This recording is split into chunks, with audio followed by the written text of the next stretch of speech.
What is going on, everyone? My name is Jared Haas, and welcome back into another edition of NASCAR Mailbox. This weekend, we're going to take a look back at your questions after the NASCAR races at Las Vegas Motor Speedway. And now this first question comes from a regular at NASCAR Mailbox, MLG Pro Swag 69. They ask, is it time to hit the panic button on the 9 and 48 for Hendrick yet? They had a whole off season to close the gap in speed to the 5 and 24, but showed up today just as far off as they were last year. As an outsider, it just feels like that Byron and Larson have specific driving styles that the whole team seems to be gearing towards that Elliott and Bowman aren't as efficient with. Now looking at, first and foremost, this is the start of the regular season. Throw out Daytona, throw out Atlanta. If Bowman would have won that race, the 500, those concerns would not be here this weekend. He would have already locked himself into the playoffs. Ho-hum, han, dandy. But both of those drivers, Bowman and Elliott, had difficult 2023s with injuries, recovering from injuries. Bowman didn't feel like he was, even though he felt like it was 100%, wasn't really performing up to par. Elliott, obviously, snowboarding incident and getting suspended. Felt like he needed to win to get in the playoffs. Didn't do that. And both of those drivers missed the playoffs. Now, if you look at this race, Bowman and Elliott were within a couple hundreds, 3 to 4 hundredths to William Byron's green flag speed. So that's not much of a difference between those three Hendrick drivers. Obviously, Larson was in a different zip code, and Tyler Reddick was the only one that was able to keep up with Larson.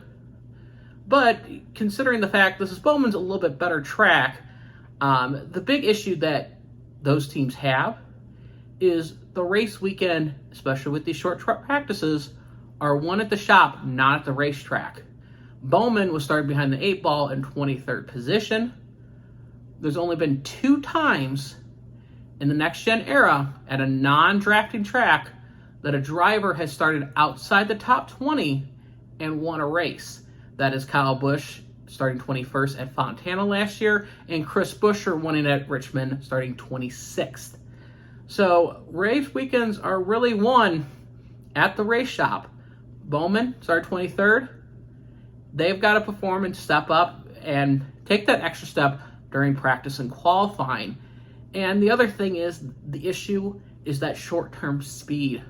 Both Bowman and Elliott started within the top 10 on that final restart with less than 30 laps to go. And Bowman finished 18th.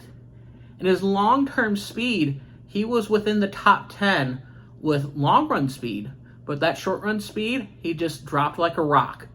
So that's probably the one thing that they need to focus on is short-term speed with those two drivers. Elliott's been there. He didn't fall off as much, but it's very minute things that make the big difference. We're talking about hundredths of a second. We're not talking, not even a tenth, hundredths of a second. And that's the difference right there between what Byron's running versus Chase Elliott and Alex Bowman.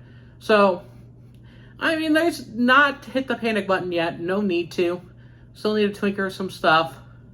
But I can feel assured that at least one of those two drivers, Bowman or Elliott, can find victory lane before the summer ends. And now this next question comes from Alex B53. They ask, since the last 3 Cup races this season have been sold out audience for the Cup Series, will we see more attendance or viewership in the Truck Xfinity Series? Now with the Truck and Xfinity Series, a little bit different than the Cup Series, considering the fact that 90% of the revenue that NASCAR is bringing in from the TV, its purses are going into the Cup Series. There's a lot more invested into the Sunday races compared to Xfinity and Truck, and they try to mesh the Xfinity and Truck weekends together. But there have been standalone races. Milwaukee had a pretty decent turnout for the standalone Truck and ARCA race up there. But the biggest thing in order to have those other series grow, those storylines within that series has to grow. Looking at Austin Hill and the Xfinity Series, you have Rajah Caruth, big storyline that came out of the Truck Series, getting earning his first career pole over the weekend and his win as well. Only the third African-American driver to win in NASCAR. So those storylines have to develop within the series for it to grow. Sure, there can be bleed over with some Cup Series drivers going down. That's part of the draw of some people wanting Cup drivers to invade into those lower series. It gives those drivers a chance to race against the best and to draw in those drivers. So that it's a little bit more complicated answer than that. That's more the basis. I don't think it's necessarily growing because Cup Series is doing well, that the Xfinity and Truck Series will absolutely follow suit. But the biggest thing that needs to be focused on is developing the Xfinity Series, promoting that, and developing the Truck Series and promoting that. Thank you very much for watching. As always, like and subscribe. That really helps out that channel. And as always, until then, have a great race weekend. This is Blaine Perkins, driver of the number 9 Raceline Wheels CR7 Motorsports Chevy. Make sure to hit that subscribe button. Also check out one of those 2 videos beside me.